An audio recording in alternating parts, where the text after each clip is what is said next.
Hello mighty. इसमें ये part 2 of auto cycle है। इसमें हम बताएंगे कि इसमें ऑटो साइकिल में पीवी डायग्राम कैसे बनाते हैं। पिछले वीडियो में बताए थे ऑटो साइकिल कैसे काम करता है। इसमें बताएंगे कि पीवी डायग्राम का कंस्ट्रक्ट कैसे करते हैं, प्रेशर वॉल्यूम का डायग्राम। तो इसमें कुछ खास नहीं।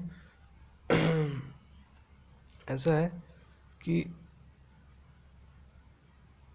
पिस्टन ना यहाँ पे होता है इनिशियली, इसको बोलते हैं .1। यहाँ पे .1 है, ठीक है।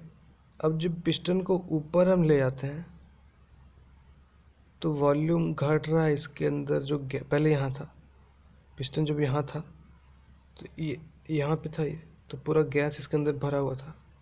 तो जब पिस्टन को हम दबाए अंदर की ओर तो गैस कंप्रेस हुआ, मतलब गैस कंप्रेस हुआ मतलब उसका वॉल्यूम कम हुआ। तो ये गैस का कंप्रेशन होगा और उसका वॉल्यूम कम होगा, ठीक है। उसके बाद उसके बाद पिस्टन को यहाँ रोक देते हैं थोड़ा देर के लिए और स्पार्क करते हैं, आग लगता है। स्पार्क करने की वजह से जो पेट्रोल था उसमें से आग लग गया। तो आग लग गया मतलब उससे हीट मिला। तो इस समय हम लोग हीट ऐड कर रहे हैं जब पिस्टन को यहाँ पे हम लोग रोके हुए हैं। रोके हुए मतलब ये इसके अंदर का जो वॉल्यूम है कांस्टेंट है, तो कांस्टेंट वॉल्यूम पे आग लगाए हैं, मतलब कांस्टेंट वॉल्यूम पे हीट ऐड कर रहे हैं। हाँ, तो इसमें ये इम्पोर्टेंट चीज़ है, कांस्टेंट वॉल्यूम पे इसमें हीट ऐड करते हैं। और जब हम लोग डीजल साइकिल पढ़ेंगे तो उसमें कांस्टेंट वॉल्यूम पे हम लोग हीट ऐड नहीं करते, उसमें कांस्टेंट प्रेशर पे करते हैं। फिलहाल यहाँ देखते हैं हम लोग ऑटो साइकिल में यहाँ कांस्टेंट वॉल्यूम पे। कांस्टेंट वॉल्यूम पे क्यों? क्योंकि यहाँ पे पिस्टन को हम लोग कांस्टेंट कर दिए हैं और उससे इसका वॉल्यूम फिक्स हो गया। तो वॉल्यूम फिक्स हो गया तब हीट ऐड किया। मतलब 2 से 3 प्रोसेस जब किया ना उसमें वॉल्यूम कांस्टेंट है, वॉल्यूम एक ही है, ठीक है। और उस समय हम लोग हीट ऐड कर रहे हैं, ठीक है। अब 3 से 4 प्रोसेस कैसे होगा कि जब इसके अंदर कांस्टेंट वॉल्यूम में हीट ऐड किए तो यहाँ जो गैस था ना उसका प्रेशर और टेम्परेचर हाई हो गया। आग लगने की वजह से गैस का प्रेशर और टेम्परेचर बहुत ज़्यादा हो गया, ठीक है। तो वो ना पिस्टन को नीचे धकेलता है। यहाँ जब पिस्टन होता है कांस्टेंट वॉल्यूम पे आग लगने की वजह से पिस्टन को धकेलता है तो पिस्टन नीचे आता है। पिस्टन नीचे आके यहाँ जो एक्सट्रीम पे रुक जाता है। तो इसी समय हमें मिलता है वर्क या फिर पावर, क्योंकि पिस्टन आएगा नीचे, क्रैंक रॉड नीचे मूव करेगा और ये रोटेट करेगा तो हमें मिलेगा पावर। तो इस तरीके से जो 3 से 4 प्रोसेस है उसमें एक्सपेंशन हो रहा है, क्योंकि पिस्टन नीचे आ रहा है तो इसके अंदर जो गैस है वो एक्सपेंड कर रहा है, उसको ज़्यादा वॉल्यूम मिलेगा ना। नीचे आएगा तो वॉल्यूम फैलता चल जाएगा। यहाँ जब पिस्टन नीचे आ जाएगा पूरा ये वाला तो इस ज़्यादा वॉल्यूम मिलेगा उसको। तो एक्सपेंशन हो रहा है, एक्सपेंशन हो रहा है। पर एक्सपेंशन के साथ साथ इसका इंपॉर्टेंस ये है कि इसमें हमें पावर मिल रहा है। तो 3 से 4 प्रोसेस क्या है? एक्सपेंशन प्रोसेस है और इसी प्रोसेस में हमें मिल रहा है पावर, ठीक है। याद रखना है अलग अलग प्रोसेस में क्या हो रहा है। यहाँ पे सिर्फ कंप्रेशन हो रहा है, मतलब हमें काम करना पड़ रहा है, कंप्रेस कर रहे हैं। एक्सपेंशन हो रहा है कब? 3 से 4 प्रोसेस में। तो यहाँ हमें एक्सपेंड कर रहा है तो पावर मिल रहा है। और एक बार कुछ नहीं, पिस्टन स्टॉप है कुछ देर के लिए, 2 से 3 प्रोसेस के लिए पिस्टन स्टॉप है। तो वहाँ पे हम लोग आग जला रहे हैं, उससे हीट एडिशन हो रहा है, तो कांस्टेंट वॉल्यूम पे हीट एडिशन हो रहा है। अब 4 से 1 प्रोसेस में पिस्टन यहाँ रुका हुआ होता है, बाहर से पानी वानी से या फिर हवा से जो हीट होता है ना बाहर, इसके अंदर जो आग लगने की वजह से जो थोड़ा सा हीट बच जाता है, पूरा हम लोग हीट का यूटिलाइज नहीं कर पाते हैं, ठीक है।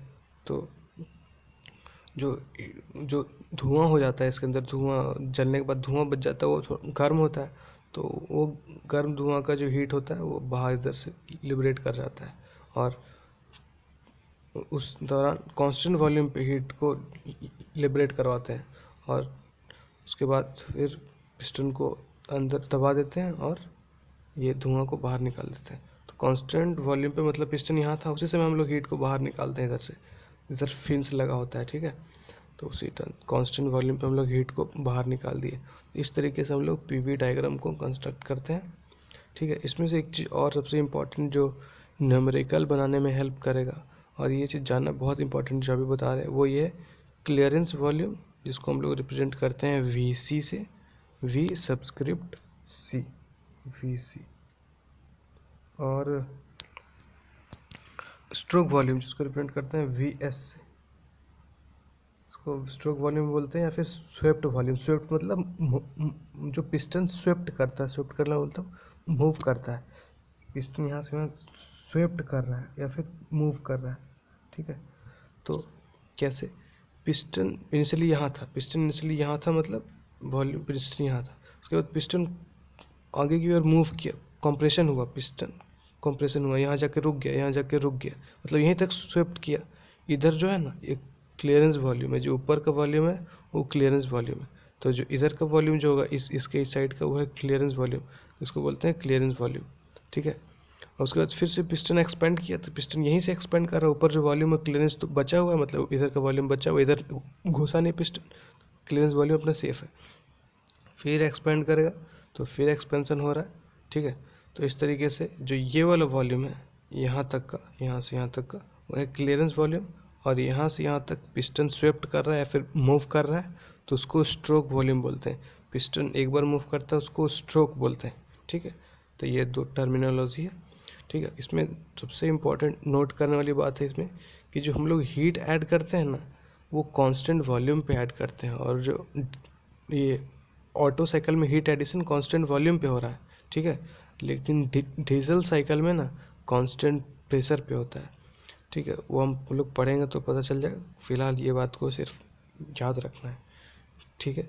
नेक्स्ट एक चीज़ और इसमें बताते हैं इसी वीडियो में कि हम पीवी डायग्राम तो हमें बनाना आ गया, उसे टीएस डायग्राम मतलब टेम्परेचर और इंट्रॉपी के बीच के डायग्राम में कैसे कन्वर्ट करें टीएस डायग्राम में। तो ये बहुत आसान है। टीएस डायग्राम में सबसे इम्पोर्टेंट ना ये जो अलग अलग प्रोसेस था पीवी डायग्राम में भी हम बताएं बनाने के लिए, 1 से 2, 2 से 3, 3 से 4, तो इसमें से अलग अलग प्रोसेस को हम देखते हैं क्या क्या है, तो हमको समझ में आएगा टीएस में क्या है। यहाँ से 2 से 3 में के बीच में कांस्टेंट वॉल्यूम है, ये तो दिखाई दे रहा है।